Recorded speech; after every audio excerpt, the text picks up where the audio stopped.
Welcome to Carlos Xuma's podcast. Create attraction the way a man is supposed to. Be the alpha man. Carlos, tell him how it's done. Well, thank you very much. Yeah, I think I will tell you how it's done. Well, I'm coming back to you live on the internet airwaves yet again to give you the understanding of what it takes to be an alpha man. Maybe you know what an alpha man is by now. Maybe you don't. He's not a difficult creature to understand. He's the confident guy. He's the guy you see at the bar when you go out to hang out for happy hour or whatnot. He's the guy that's laughing it up, having a good time. He's got no problem walking over, maybe even making a comment to an attractive woman he doesn't even know. How does he get that kind of confidence to just approach women without any real thought about it? Well, I want to give you a little bit of insight into the inner workings of the confident alpha man because it's something that you probably aren't even aware of at this point. First of all, confidence, for lack of a better word, doesn't really exist. There's no such thing as confidence. Yowza! Carlos, come on, man. We all know that there's confidence. You got to be confident to attract women, right? No, actually, you don't have to be confident. What you have to do is to short circuit, negate, destroy, eliminate, nuke those thoughts in your head that are undermining your sense of well-being, your sense of quote-unquote confidence, because confidence is what I call baseline experience. You see, you're not confident. Even when you're doing something you think you're doing confidently, you're not being confident. You're not even thinking about being confident. You're just doing that thing. I'll give you an example. I love to play guitar. When I pick up my guitar and I play and I get jamming, I don't think about the fact that, oh my God, what if I mess up on that note?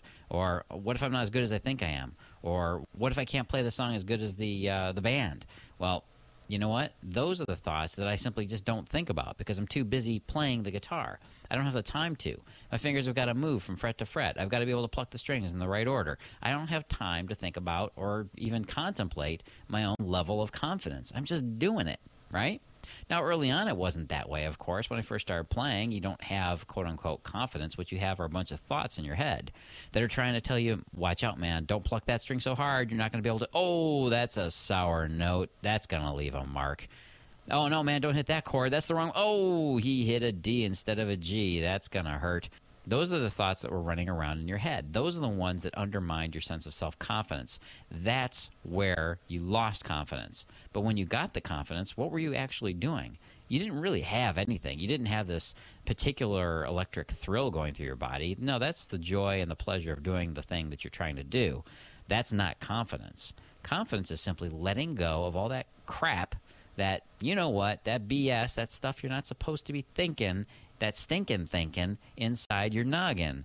You got to empty your melon of all the bull crap that you've been programmed, and that's basically your own internal monologue that's trying to short-circuit your feeling of empowerment, strength, alpha, attitude, all that stuff. It's all because you're thinking either stuff that's undermining that, or you're not thinking those things at all, and therefore you are confident. It's kind of a funny thing, isn't it? It's kind of cryptic in a way, too. It's just like happiness. I've talked to guys about this a lot, and it's really kind of an interesting concept. Happiness is right now, it's within your grasp, okay? If you were just to reach out a little bit with your mind, you would be instantly happy. You want me to tell you how to do it? It's real easy. You sure you want to know? No, really. I mean, you got to really want to know. Okay, you really want to know? It's this easy. It's gratitude. It's the feeling that you're happy that you've got what you've got, that you suddenly don't need that new Xbox game. You don't need a new HD video system. You don't need a new car. You don't need a new job. You don't need anything. You're already set. You're good right where you are. You ever had that feeling? You know, you woke up on a Saturday morning, maybe you're a little bit hungover, and then you start to feel a little bit better. And when you start to feel better, you're like, ooh, I feel pretty good right now. And then you stop thinking about all the crap in your life that might be, quote-unquote, bad or, quote-unquote, wrong with your life. When we stop thinking about all that stuff, we're naturally happy. We let go of all the negative stuff that's pulling us down. We get rid of the anchors of our emotional state, and we become happy people. That's the simplest path there is. And then gratitude is probably one of the fastest ways to get there because it forces you away from those thoughts. You can't be thinking about what a crappy life you got if you're grateful for what you do have. The two are mutually exclusive. They're incompatible. They don't work together. It's important for you to recognize this too. It's really important that you recognize this because it's one of the most important concepts of your life. Now, the human being that you are, is not naturally wired to do this. Think about it for a minute. You're not naturally wired for gratitude. What you're wired for is insecurities, the need to get more, the need to acquire, the feeling of scarcity that surrounds us and pervades our lives. That whole big blanket of uncomfortable stuff is our natural state as human beings. So, unfortunately, the states that we want to get to, we are hardwired against having. And that's the problem we've always been struggling against. Human beings have always been contemplating all this stuff. You know, big, heavy thinkers sitting there like a sculpture of a guy sitting there with his head in his hands. I want to think my way out of this. The reality is that most of the states that you want to get to, confidence, happiness, security, are the states that you don't think about when you have them. What happens is you've got thinking that's getting in your way. Plain and simple, that's what's stopping you from enjoying pretty much most of your life.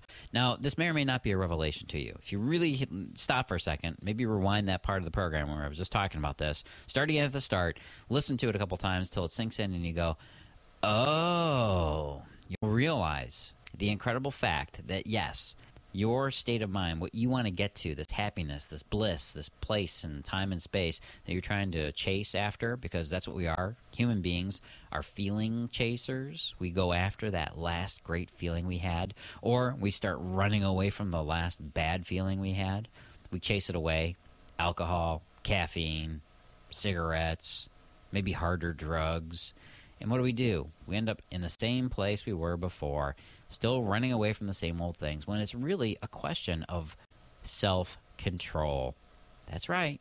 The alpha man's most prominent. If I had to choose one of the three S's out of the three S's that I teach, which is a sense of humor, self-control, and self-confidence, which one is the most important? I'd say self-control is, because everything springs from there. That's your willpower. That's your drive. That's your motivation. That's your ambition. That's your get the hell out of the house and do what you know you need to do. Go after women. Call up women. Go out and get phone numbers. Go out to the bars. Go talk to the women that you ought to be talking to instead of listening to me right now on this here podcast. That's right, my friend. Self-control is the key to it all.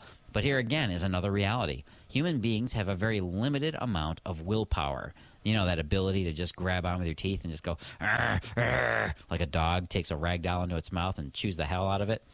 You've got a very limited ability to do that. We all have a very limited store of energy to allow us to go off and exercise that willpower. The willpower just isn't there. So what do we do instead? Well, every so often we manage to summon up a little bit, just enough to get us by. I get by with a little help from my friends, and we, for a moment, conquer these little human frailties. And if you're lucky, you get a good positive reinforcement out of it, and you realize that there's a benefit to overcoming them and to exercising your willpower. But here's the reality, that at one point or another, you're going to run out of the energy you need to go out and just push yourself into it, and you're going to find that you need to have it be fun for you. It's got to be entertaining to a certain level to your nervous system. Whatever you want to do in life, you can do it, but it better be fun. If it's not fun for you, guess what?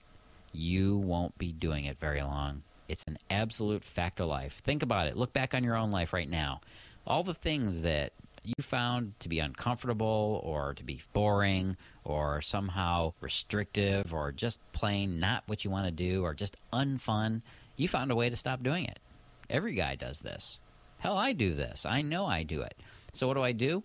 I've just gotten very good at a very simple skill called mental reframing. What I can do is mentally, I can take a situation, I can get right down to the core motivations, right down to the core emotions of that particular thing I want to do, and I can figure out how to turn it around to motivate myself. Take, for example, going out and talking to women. Now, it's taken me quite a while to overcome some of my self-limiting perceptions about women. Most guys have them. We've had them since we were kids. And what do we have to do? Well, we have to find a way to go out and approach women, don't we? Oh, yeah. How the hell do we do it, though, when we're so damn scared of women? We have a fear of women, or we have a fear of what they're going to say about us, or we have a fear about being rejected. All these fears and things and crap that's going on in your head. How do you get rid of it? How do you get past it? How do you do what you know you need to do?